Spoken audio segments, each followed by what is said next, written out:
you were to ask the non-Muslim, the Christian, close your eyes and imagine your God. Many of them, some people from Africa, African Americans, they will close their eyes and have an image of a white man with blonde hair and blue eyes sitting on a big chair, and he's dangling his feet like that. Islam didn't leave this to our imagination to figure out who Allah is, where Allah is. The great scholar of Islam, Imam Malik, tremendous scholar of Islam. Some man came to him from the Muslims and he wanted to argue and debate. How is Allah over that throne? I want to know how. Allah didn't make it your business. He made it wajib upon everybody to be here for Salatul Jummah. He made it wajib for someone to stand up here and give the khutbah. He made it wajib for the lady to wear hijab. He made it wajib for us to fast in Ramadan, those who have the ability. He didn't make it the sunnah, nor did he make it wajib on anyone to try to figure out and find out the details of how he is over his throne. That's not our job. That's not our business. The man came to Imam Malik and said, tell me, how is Allah over his throne? And Imam Malik mentioned to that man the istiwa of Allah, him being above, him going over.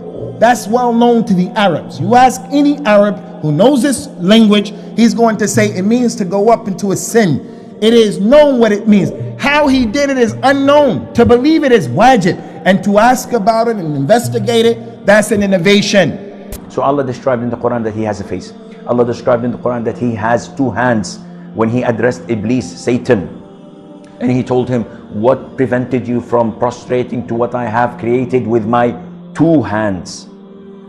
The Prophet tells us that Allah Azza wa Jal has fingers. When he says, oh Allah, the hearts are between two of your fingers, you flip them as you wish. Oh Allah, make my heart steadfast on your religion, and so on. These attributes, one would say, Akhi, this is similar to humans. How can we say this to Allah? I seek Allah's forgiveness. So I would say to those who claim this, Akhi, this word is known, but the meaning is different. When I say that an elephant has a leg, and I have a leg, and an ant has a leg, are the legs similar?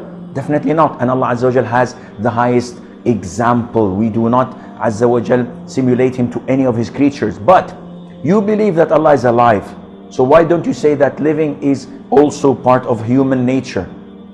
Allah Azza wa Jal subhanahu wa ta'ala is alive. Allah Azza wa Jal is all hearing, all seeing. So Allah sees and Allah hears, and I hear and I see, but there is no resemblance, none whatsoever. How do the hand of Allah look like? Don't imagine. Just leave it. Do Allah have hand? As a believer, what do you say? Yes. Why do you say Allah have? Haram, shirk. How you compare Allah with human? No, I didn't say Allah's hand is like human hand. Allah said He have hand. What can I say? You must say Allah's hand represent His power, His authority.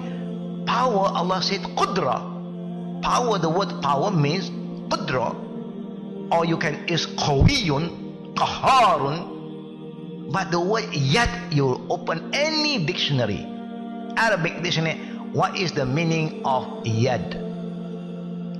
Literally, yad means hand. Just said hand. I didn't say Allah said. The Prophet said, who knows Allah better than Allah? Who knows Allah better than Prophet Muhammad? If the Prophet said hand, we said hand. How do the hand of Allah? Nothing is similar to Allah's attribute. Ummatul Islam, this issue is a microcosm of a bigger, wider, greater issue. And the greater issue is we have to learn our Aqidah. We have to learn our Aqidah because, again, the importance of the Aqidah is that Allah Azza wa Jalla is going to ask you, who is your Lord? Who do you worship? Bismillahirrahmanirrahim. Qul huwa Allahu ahadun illahu الصمد لم يلد ولم يولد